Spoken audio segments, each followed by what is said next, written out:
Brothers and sisters, this past week has been heavy for all of us.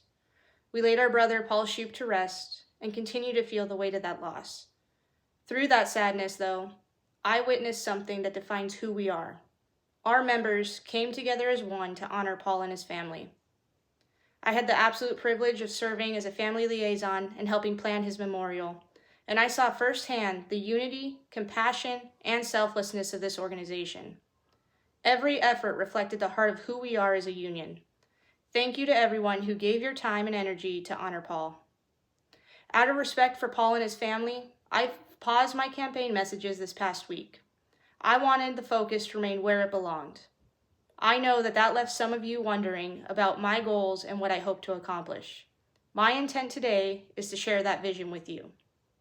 First, let me start with the work that is already being done by this chapter and union leadership.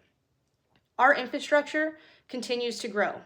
Station 222 is now open and has improved coverage for some of our busiest stations, Station 220 and 213. Construction for 224 is underway, though 223 has experienced delays due to archaeological findings. Station 205 is scheduled for demolition at the end of this month. The final setup at the church is the only thing that we need to ensure this process starts. Several new ambulances were added across the city, improving response, but also putting a strain and limited space in our stations, especially our older ones. Because of this, exploring a bond package to fund renovations and expansions is already being discussed. In regards to wages, working conditions, and benefits, which is the core of every fight of the union, Scott, Trevin, and our group have already put so much focus on this area. Because of our work, a PTO task force will begin meeting next week to review vacation and sick time and comparing it to the market. I am confident that this work will lead to a positive change for our members. On pay, we have seen the largest raises in recent memory. Additionally, paramedics who move from the ambulance to a sworn firefighter position now receive paramedic pay after completing the fire academy. This is a huge financial benefit. Pay, of course, will continue to be reviewed and remain a top priority for us. These achievements reflect the hard work of our current administration, executive board, and leadership.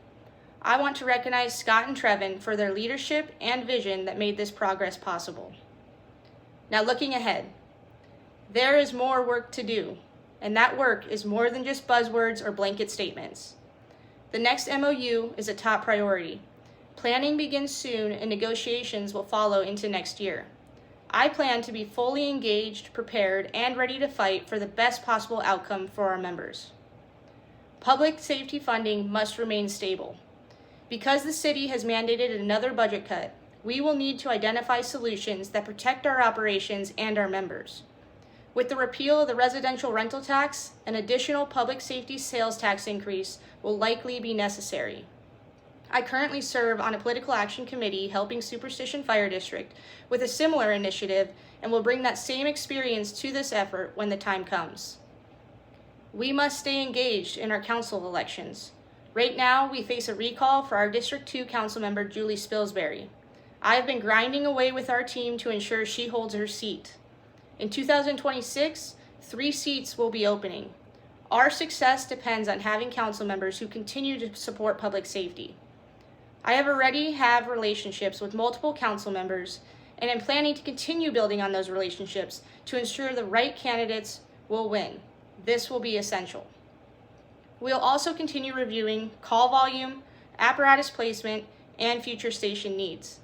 As Engine 223 and Engine 224 move to their permanent homes, stations like 209 and 218 will require additional units. We need to plan for that now. Weekly, our labor team meets with the data scientists. We must maintain that presence to ensure that the direction of our operations stays intact. Our department structure must grow with our city, call volume, and responsibilities. Many stations are overloaded due to limited expansion. Meanwhile, development in our busiest areas is beyond booming. We must develop a clear organizational plan that supports both operational and administrative needs. Pension reform remains a critical issue. As a Tier 2 member myself, I understand how much this matters. We must continue to fight to cap Tier 3 contributions and correct retirement healthcare eligibility for members who complete 25 years of service but are restricted by their age. These conversations are already underway, and Mayor Mark Freeman has expressed his support. I will continue to work with Jesse and Trevin as they push these efforts at the state level. But don't forget, we all have our roles and responsibilities. Jesse, who does an absolutely amazing job, and our state arm, the PFFA, are the ones who are leading this fight. My focus, because it would be my job, would be to ensure that Mesa and our members are thriving. Every one of these priorities connects. Without proper funding, we cannot add units. Without supportive council members, we cannot secure long-term resources. Without a plan for growth, we leave our members struggling under outdated systems. Each piece matters because they all serve one purpose: protecting and improving the lives of our members. I have been involved and engaged my entire career, and I will continue to show up for this membership. If I have the honor to serve as Mesa Chapter President, I will focus every effort on advancing your benefits, wages, and working conditions. My purpose is to represent you with clarity, accountability, and commitment. Thank you for your trust and your service every single day. Please continue to reach out with questions, as I have enjoyed many conversations and appreciate all of the support that I have been receiving.